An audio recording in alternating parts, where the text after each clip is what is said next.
दोस्तों नमस्कार, जय श्री कृष्णा, जय श्री राधे। दोस्तों आज हम बात करेंगे कन्या राशि वालों की, कन्या राशि फल की। राहु केतु राशि परिवर्तन प्रभाव कन्या राशि वालों आपको कैसे प्रभावित करेंगे ये हम जानेंगे। 30 अक्टूबर 2023 को राहु और केतु राशि परिवर्तन करने वाले हैं। ज्योतिष शास्त्र में शनि के बाद में दूसरे ऐसे ग्रह परिवर्तन जो बहुत ही महत्वपूर्ण होते हैं और पाप ग्रह हैं, तो आपके ऊपर जितना शुभ ग्रहों का प्रभाव नहीं होता है उससे अत्यधिक प्रभाव पाप ग्रहों का होता है, अशुभ ग्रहों का होता है। राहु, वो राहु जो कहते हैं कि आपको मालामाल भी कर सकता है और आपको कंगाल भी कर सकता है, जो आपके बुद्धि को भ्रष्ट करके आपके अच्छे खासे चलते जीवन को बर्बाद कर सकता है। राहु के लिए ही ये लाइन कही गई है कि विनाश काले विपरीत बुद्धि। जब किसी का विनाश करना होता है राहु को, तो उसकी बुद्धि विपरीत चलने लगती है केवल राहु की वजह से। राहु नकारात्मकता के कारक हैं, नेगेटिविटी के कारक हैं, बहुत अन्य अन्य चीज हैं। आपको विस्तार से बताएंगे कन्या राशि वालों कि आपके जीवन में क्या कुछ होने वाला है, क्योंकि ये राहु और केतु दोनों 18 महीने तक राशि परिवर्तन नहीं करते हैं, यानी कि एक राशि में गोचर करते हैं, दोनों वक्री चलते हैं। तो 30 अक्टूबर 2023 को ये राशि परिवर्तन करके मेष से निकल करके राहु मीन में चला जाएगा, जो कि आपके सप्तम भाव में आ जाएगा, और केतु तुला से निकल करके आपकी राशि में आ जाएगा, कन्या राशि में केतु का गोचर रहेगा। और ये गोचर पूरे 18 महीने तक रहता है, इसलिए 30 अक्टूबर 2023 से लेकर के 16 मई 2025 तक ये यहां पर विराजमान रहेंगे। कन्या राशि में राहु और केतु, कन्या राशि में केतु और राहु मीन राशि में। तो आपके लिए ये कैसे प्रभाव देंगे आपको, और राहु और केतु का एक सबसे बड़ा जो यहाँ पर स्थिति देखी जाती है कि शनि के बाद में दूसरा परिवर्तन बहुत ही खास होता है, क्योंकि राहु केतु गोचर आपके जीवन के 70% चीज़ों को प्रभावित करता है, क्योंकि आपके 8 भाव जो कि कुंडली में आपके जन्मांग में ये जो 12 भाव होते हैं, उन 12 भावों से 8 भावों को प्रभावित कर देते हैं राहु केतु, क्योंकि इनकी 3 दृष्टि राहु की 3 ही केतु की हैं, और जहां बैठते हैं वहां पे भी प्रभावित करते हैं। तो आपको बताएंगे कि आखिर आपके लिए कैसे प्रभाव देने वाले हैं राहु और केतु राशि परिवर्तन। सबसे पहले आपको दोस्तों बता दें कि अभी तक आपके राशि से राहु अष्टम भाव में थे, अब सप्तम में आ जाएंगे। तो ये सप्तम में आकर क्या करेंगे और इनकी दृष्टियां क्या करेंगी। केतु आपके राशि में आ जाएंगे, तो उसमें आकर के वो क्या करेंगे और उनकी दृष्टियां क्या करेंगी ये बताएंगे, और वीडियो के लास्ट में आपको उपाय बताएंगे। सबसे पहले कुछ बेसिक बातें आपको बता देते हैं राहु के बारे में, उसके बाद में आगे हम डिटेल में आपका विश्लेषण करेंगे। सबसे पहले राहु जो है वो नकारात्मकता का, डर का, भ्रम का, मोह का, माया का, तनाव का, सबका कारक बनता है। खास करके जितनी भी अनैतिक कार्य हैं, जितने भी अनैतिक कार्य का मतलब दलाली, रिश्वतखोरी, ठेकेदारी या कुछ ऐसे कार्य जिनमें आप कम मेहनत में ज़्यादा पैसा कमा लेते हैं, वो सभी क्षेत्र जो है राहु से ही रिप्रेजेंट होते हैं, राहु उनका कारक होता है। दूसरी स्थिति, क्योंकि जो लोग किसी प्रकार से केमिकल इत्यादि की कंपनी चलाते हैं, कोई भी, अब जैसे आज किसी भी चीज़ में देख लीजिए, आप कोई भी प्रोडक्ट बन रहा है उसमें केमिकल का यूज हो ही रहा है। तो आप कोई भी बिजनेस करते हैं, अगर कुछ भी ऐसा जिसमें आपका केमिकल का यूज होता है, वो बिजनेस आपका राहु ही देख रहा है। तो आपका राहु अगर खराब हुआ तो वो बिजनेस निश्चित ही आपका बर्बाद होगा और आप बर्बाद होंगे। लेकिन अगर वही बिजनेस आपका अच्छा होना है तो राहु की स्थिति भी आपके लिए अच्छी होनी जरूरी है। आपको यहाँ पर अगर पूरा वीडियो नहीं देखना है तो मैं आपको संक्षिप्त में कुछ बता देता हूँ। पहले तो आप मेरी एक सलाह यहाँ पर ये मान लीजिए कि अगर आपको सच सुनने से किसी प्रकार से परहेज है, आपको मीठा सुनना अच्छा लगता है, कि सिर्फ अच्छा सुनना चाहते हैं आप, तो आपको ये वीडियो नहीं देखनी चाहिए। लेकिन अगर आप ये जानना चाहते हैं कि सच क्या होगा आपके लिए और क्या सावधानी रखनी है इस गोचर काल में, तो आपको ये वीडियो जरूर देखना चाहिए। और आपके लिए राहु और केतु कैसा प्रभाव देंगे, एक लाइन में मैं यहाँ पर संक्षिप्त में आपको बता देता हूँ। कम से कम 60% तक आपको ये फायदा देंगे और 40% आपको नुकसान देंगे। अब आगे बढ़ते हैं और आपको बताते हैं कि आपके लिए राहु केतु क्या करने वाले हैं। अनेकानेक चीज़ों के कारक होते हैं, ये बताने पे आए तो सुबह से शाम हो जाए लेकिन वीडियो खत्म ना हो, क्योंकि हर क्षेत्र में, मैंने आपको कहा ना, हर क्षेत्र का कारक बनता है राहु। मैं बारी बारी से आपको बताता जाऊंगा। तो सबसे पहले यहाँ पर जो चार्ट है उस पर ध्यान दीजिए। सबसे पहले राहु की बात करते हैं। राहु अभी तक अष्टम में था। अष्टम का राहु आपको बहुत ज़्यादा लाभ दे रहा था, लेकिन ऐसा भी नहीं है कि हर चीज़ में लाभ ही दे रहा था। आपको धन संबंधित लाभ दिया है, लेकिन अफेयर में भी आप पड़े हैं और किसी के साथ बहुत गहरे रिलेशनशिप में भी गए हैं। स्थितियां हो सकता है बहुत अच्छी भी चल रही हों, लेकिन यहाँ पर अब जो है थोड़ी स्थितियां खराब हो जाएंगी, क्योंकि अब बात वहाँ पर सीरियस हो जाएगी। अभी तक आप हो सकता है रिलेशनशिप में किसी के साथ हों तो बहुत ज़्यादा फिजिकल हो रहे हो, बहुत टाइम स्पेंड कर रहे हो, बहुत घूम फिर रहे हो, बहुत एक दूसरे के साथ में आपने बातें की, बहुत कुछ हुआ, लेकिन अभी तक कुछ सीरियस डिसीजन लेने की बात नहीं थी। अब आपके पार्टनर अब फोर्स करेंगे आपको कि सीरियस डिसीजन लीजिए, तो उसमें आपको कन्फ्यूजन होगी।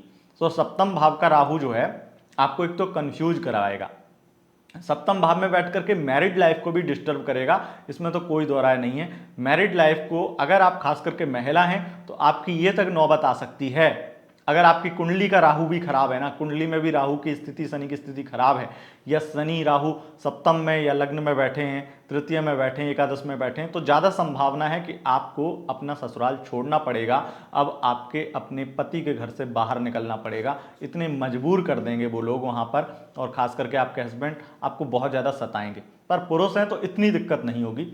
महिला हैं या पुरुष भी, आप ऐसे पुरुष हैं जो अपने वाइफ से ज़्यादा लगाव रखते हैं, बहुत सेंसिटिव है, तो वहाँ पर आपको भी दिक्कत बराबर ही होने वाली है।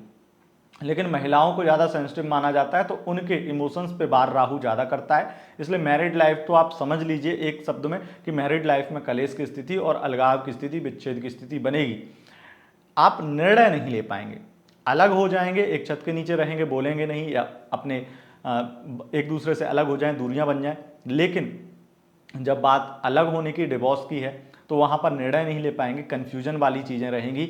हो सकता है कि कई बार ऐसा भी आपको इन 18 महीनों में देखने को मिले कि वो आपको मनाने आ रहे हैं, फिर बिगड़ रही है, फिर मनाने आ रहे हैं, ऐसी भी स्थिति बन सकती है। खास करके आपके बीच में अगर बहुत, मतलब एक तो मैरिड में यहाँ पर एक चीज़ और मैं कहूँगा कि जिनकी शादी 8 साल 10 साल पुरानी है या 5 साल पुरानी है, मतलब कहने का कि नई नहीं है, उनके लिए ये ज़्यादा रहेगा कि वो ऑन ऑफ वाली स्थिति, यानी कि वो आपको मना रहे हैं, आप उनसे नाराज़ हो गए, उन्हें छोड़ करके चले आए, उस तरीके की स्थिति बन जाएगी। लेकिन वहीं अगर नई शादी हुई है तो बिल्कुल ही वो आपको मनाने ना आए और एक तरह से आपको बहुत बुरी तरह से धक्का दे दें, आपको एक तरह से ऐसा लगे कि आपके साथ बहुत बड़ा धोखा हो गया। विवाह का भी भाव सप्तम भाव ही है, तो विवाह करने वाले लोग, अगर आप विवाह करना चाहते हैं, शादी करना चाहते हैं, अरेंज मैरिज या लव मैरिज, तो सोच समझ के ही निर्णय लें, क्योंकि ये निर्णय आपकी लाइफ को बर्बाद कर सकता है। तो विवाह को लेकर के तो पहला प्रस्ताव ये रखिए अपने मन में और सब लोगों के सामने कि कुंडली मैचिंग करके ही शादी करेंगे। कुंडली मिलान में केवल गुण मिलान नहीं होता है, पूरी कुंडली दोनों लोगों की आपस में हर चीज़ उसमें डिटेल में मैच होती है। तो वैसे मैच करके अगर बढ़िया मैच हो रही हो तभी आप आगे बढ़ें शादी को लेकर के, अन्यथा मेरी तरफ से तो साफ मना है। अगर कुंडली मैचिंग सही होगी तो मैं कह सकूंगा, लेकिन मैं आपको कहूंगा कि शादी बिल्कुल मत कीजिएगा इस दौरान, चाहे लव मैरिज हो चाहे अरेंज मैरिज। दूसरी स्थिति, राहु यहाँ पर आपके पार्टनरशिप के व्यापार में भी पार्टनर के साथ में तनाव बढ़ा देगा, पार्टनर के साथ में मतभेद करा देगा। बिजनेस पे इतना इफेक्ट नहीं होगा, लेकिन लालच, उस वजह से मतभेद होंगे पार्टनरशिप के व्यापार में। अब राहु की पंचम दृष्टि जो कि एकादश भाव पर पड़ेगी, इसके बारे में बात करते हैं। राहु की पंचम दृष्टि एकादश भाव पर पड़ने की वजह से आपको धन लाभ बहुत होगा और अचानक से बड़ा धन लाभ होगा। यह बहुत ज्यादा शुभ योग है आपके लिए और कोई बड़ी उपलब्धि भी हासिल होगी आपको। राहु की सप्तम दृष्टि क्या करेगी? राहु की सप्तम दृष्टि प्रथम भाव पर यानी कि आपकी राशि पर पड़ेगी, जो कि आपको कहीं ना कहीं मानसिक तनाव और एलर्जी की समस्या दे सकती है, या किसी प्रकार से आपका पथरी अथरी का ऑपरेशन वगैरह करवा दे, इतनी भी स्थिति बन सकती है। उसके साथ साथ आपके व्यक्तित्व को धूमिल करने का भी कई महीने में बीच में, मतलब पूरे 18 महीने तो नहीं रहेगा ऐसा, लेकिन बीच में कई ऐसे महीने आएंगे जहां लोग, खास करके आपसे ठीक विपरीत लिंग वाला व्यक्ति, आपको कहीं ना कहीं आपके व्यक्तित्व को चोट पहुंचाने की कोशिश करे, आपके चरित्र का हनन करने की कोशिश करे, आप पर आरोप लग जाएं या कहीं आप बुरे फंस जाएं। खास करके एक्स्ट्रा अफेयर में तो वहां पर बुरे फंस सकते हैं। इन 18 महीनों में कुछ महीनों में आपको सावधान रहना चाहिए, लेकिन उन कुछ महीनों को ऐसे नहीं बताया जा सकता है क्योंकि वो कभी भी हो सकता है, लेकिन आपकी कुंडली देख करके वो बताया जा सकता है कि वो महीने कौन से हैं जिनमें आपको सावधानी ज़्यादा रखनी है। फिर बात करते हैं सप्तम नवम दृष्टि। नवम दृष्टि तृतीय भाव पर रहेगी। तृतीय भाव में बहुत ज़्यादा आपका पराक्रम होता है, आपके छोटे भाई बहन होते हैं, तो मेहनत जो है वो करने का मन नहीं करेगा, कंफर्ट जोन में शिफ्ट होने का मन करेगा, क्योंकि इतना धन लाभ कम मेहनत से हो रहा होगा कि आपको लगेगा कि अब तो लाइफ सेट है। तो कंफर्ट जोन में शिफ्ट हो गए तो बहुत कुछ अपना लॉस करवा लेंगे, या लॉस नहीं होगा तो कम से कम आपको ये महसूस होने लगेगा कि कहीं ना कहीं आप बहुत ज़्यादा आलसी हो गए, तो आलस बहुत ज़्यादा छाया रहेगा, आराम बहुत फरमाएंगे। और तृतीय भाव से नए रिश्ते का भी विचार होता है, यानी कि कोई दोस्ती हो या किसी का प्रपोजल हो या किसी के साथ में उस अलग दोस्ती से बढ़ के कोई रिश्ता बनाना चाहते हो, इस तरीके के अगर थॉट्स आएँ तो बिल्कुल अपने दिमाग को बांध के रख लीजिए। किसी भी तरीके से किसी नए रिश्ते में नहीं पड़ना है। अगर आप किसी नए रिश्ते में पड़ गए तो आप ये समझ लीजिए कि आप अपनी ज़िंदगी पूरी बर्बाद कर लेंगे। 18 महीने पल पल रोएंगे, बहुत बुरी स्थिति हो जाएगी। ऐसा कोई निर्णय मत लीजिएगा, किसी के प्रपोजल को एक्सेप्ट करना या किसी के प्यार में पागल होना या किसी के पीछे पड़ना, इस चीज़ से बचना है। किसी पे भरोसा करने से भी बचना है, लेकिन मैं ये कहूँगा कि भरोसा उस तरीके का भरोसा रिलेशनशिप का। दूसरी बात, छोटे भाई बहनों के साथ में संबंध भी खराब करवाएगा। इस राहु से आपके नए कार्य शुरू होंगे तो नए कार्य में भी आपकी रुचि बढ़ेगी। कोई नया कार्य भी शुरू कर सकते हैं, लेकिन आप ये जरूर कोशिश कीजिएगा कि जो है नया कार्य कोई भी करें तो पूरी तरह से प्लानिंग से करें, एकदम से उठ के ना कर दें। नए रिश्ते में हैं तब तो दिक्कत है, नए रिश्ता बनाते हैं तब दिक्कत है, लेकिन लव लाइफ की अगर हम बात करते हैं तो ये राहु, आप अगर शादी के लिए फोर्स करेंगे उन्हें, या वो आपको शादी के लिए फोर्स करेंगे, या शादी का निर्णय लेना चाहेंगे, या शादी की बातें करेंगे, कमिटमेंट देंगे इस तरीके का, तो निश्चित रूप से आप परेशान रहेंगे। क्योंकि नए रिश्ते में ये ज़्यादा होता है, जब कोई नया रिश्ता बनता है तभी ये कमिटमेंट, रिलेशनशिप, वो चीज़ें बनती हैं। लेकिन हो सकता है कि पुराना भी रिश्ता हो और उसमें भी शादी के लिए आप फोर्स कर रहे हो या वो फोर्स कर रहे हो और शादी को लेकर निर्णय लेना चाहते हो। ये 18 महीने आपको रुलाएगा। लव लाइफ में भी अगर शादी का सोच रहे हैं इत्यादि बातें मन में आ रही हैं या उनको इस तरीके से फोर्स कर रहे हैं तो। लेकिन अगर वहीं आपका रिलेशनशिप बहुत पुराना है, 5 साल पुराना है, 7.5 साल पुराना है, तो आपके लिए ये संभावनाएं कम हैं और आपको इतनी दिक्कत नहीं होनी चाहिए।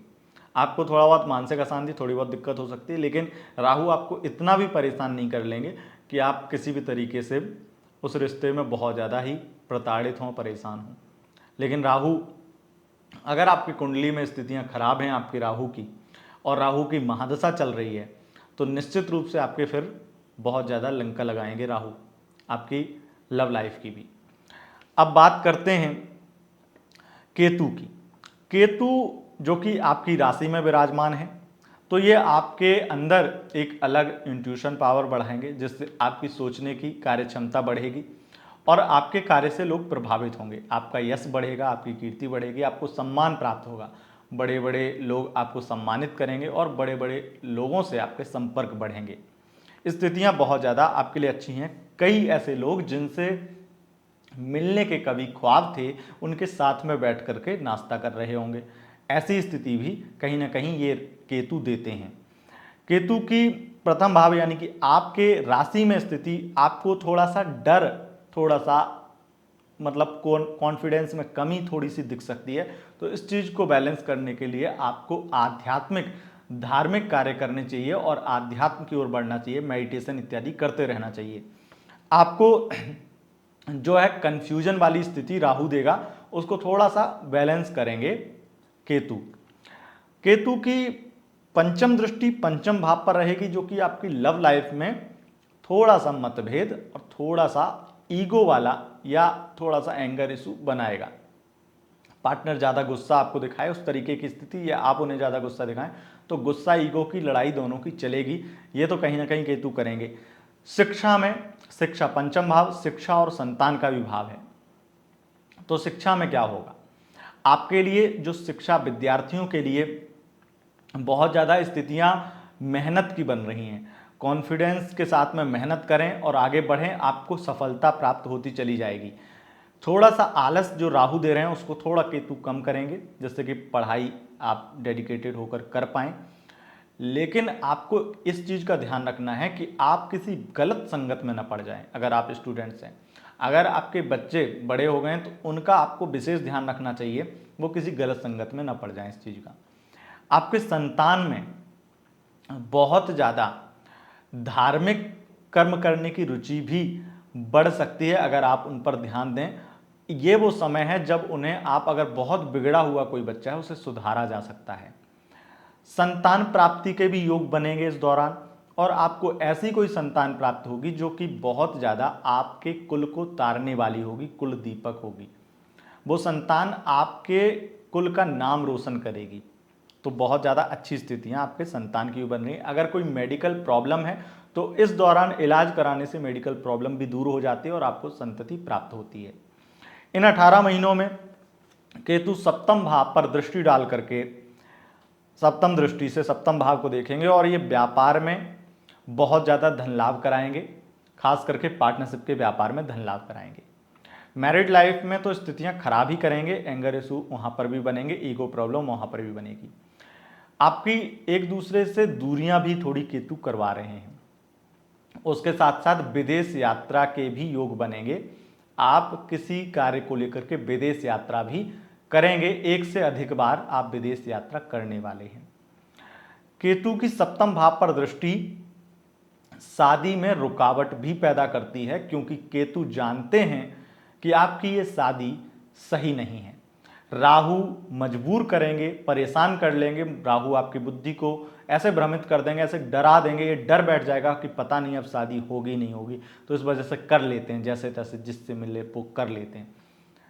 ये प्रॉब्लम है। लव लाइफ में भी ये होता है कि लव मैरिज के लिए कि पता नहीं हो पाएगी नहीं हो पाएगी, चलो अब देख लेते हैं, डिसीजन ले लेते हैं और कर लेते हैं, जैसे भी कर रहे हैं, जैसे भी हो।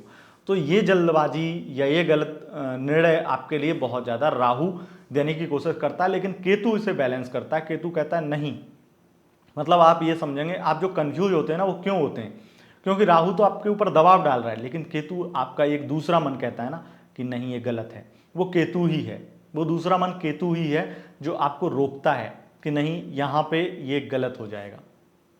तो केतु शादी में रुकावट लेके आएगा। जो रुकावटें होंगी वो आपके लिए सबसे बढ़िया होंगी, उनका धन्यवाद करना और फिर लाइफ को एंजॉय करना। अब आगे बढ़ते हैं, और केतु की नवम दृष्टि जो कि नवम भाव पर पड़ेगी, इनसे क्या होगा, धार्मिक कार्यों में रुचि बढ़ेगी, धार्मिक यात्राएं बहुत होंगी, और खास करके अगर आपका करियर स्पोर्ट्स से संबंधित है तो वहाँ पर आपको बहुत लाभ मिलेगा। और अगर आप अधिकारी हैं, खास करके आप IAS IPS इत्यादि या सिविल सेवा की परीक्षा पास करते हैं या PCS में भी, तो ऐसे कोई उच्च अधिकारी हैं तो वहाँ पर आपको बड़ा लाभ मिलेगा और प्रमोशन के योग बनेंगे। कोई बड़ी जिम्मेदारी आपको मिल सकती है और जिम्मेदारी निभाने में कठिनाइयाँ भी आएंगी। आपको कोई बड़ी उपलब्धि भी प्राप्त होगी, और विशेष रूप से नवम भाव भाग्य भाव माना जाता है, भाग्य भाव जाना जाता है। तो इस भाग्य में वृद्धि भी केतु ही करेंगे। ये भाग्य आपके अच्छे कर्मों के फल को कहीं ना कहीं देगा, और ये समझ लीजिए कि आपकी लाइफ में बहुत कुछ बुरा हो सकता था, बहुत सारी दुर्घटनाओं की स्थिति हो सकती थी, तो इस भाग्य के भरोसे, यानी कि आपके प्रारब्ध, आपका पूर्व जन्म के कर्म जो हैं वो आपको बचा लेंगे। तो बहुत ज़्यादा ऐसी स्थिति बनेगी। विदेश यात्रा के भी योग केतु बना रहे हैं, तो विदेश यात्रा की प्रबल संभावना यहाँ पे नवम भाव से ही बन रही है। अब हम बात कर लेते हैं उपाय की, कि उपाय क्या करना चाहिए।